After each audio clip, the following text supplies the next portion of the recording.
ក្នុងទីក្រុងធំសំឡេងឡើងបន្លឺគ្រប់ជ្រុងជ្រោយតែចិត្តខ្ញុំនៅតែហោះទៅស្រុកដើមនឹកវាស្រែកខ្យល់បក់ត្រជា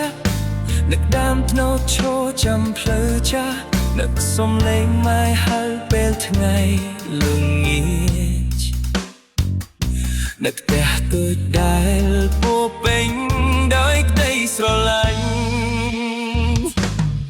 ពេលខ្លះភ្នែកសាមដោយមិនដឹងខ្លួនគ្រាន់តែលឺបទចម្រៀងពីអតីតកាលចិត្តមួយនេះតែងតែសួរខ្លួនឯងតើថ្ងៃណាទើបបានវិលត្រឡប់នឹកស្រុកកំណើតនឹកមនុស្សនៃផ្ទះនឹកស្នាមញញឹមដែលធ្លាប់ស្ទល់កម្លាំងចិត្ត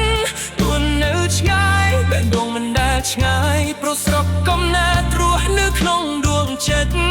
ខ្ញុំនឹងតស៊ូទួនលុយហត់ប៉ុណ្ណាដើម្បីថ្ងៃមួយបានវិលទៅវិញអោបម៉ែអើជួបអ្នកភូមិទាំងអស់ប្រាប់ថាខ្ញុំនឹកផ្ទះខ្លាំងណា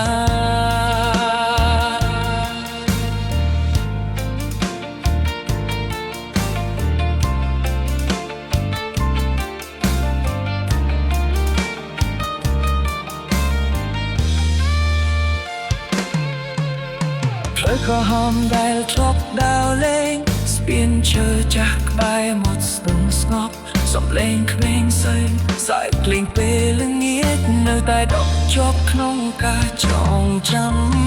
បាយមួយចាននៅទូចក្នុងផ្ទះមានរសជាតិជាងហូបថ្លៃណាស់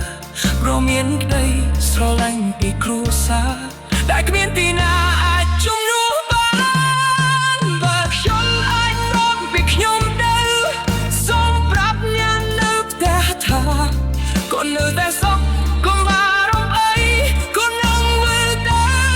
ពេលសូមមិនខ្លាយជាការពិត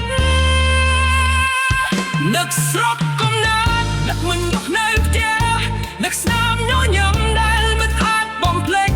មិនថាឆ្ងាយប៉ុន្មានមិនថាយូរប៉ុណ្ណាបេះដូងមាននៅតែជារបស់ស្រុកកំណើតថ្ងៃណាខ្ញុំបានវិលទៅដល់នឹងអោបដីដែលខ្ញុំធ្លាប់កាទឹកភ្នែកនឹងហូរជាមួយស្នាមញញឹម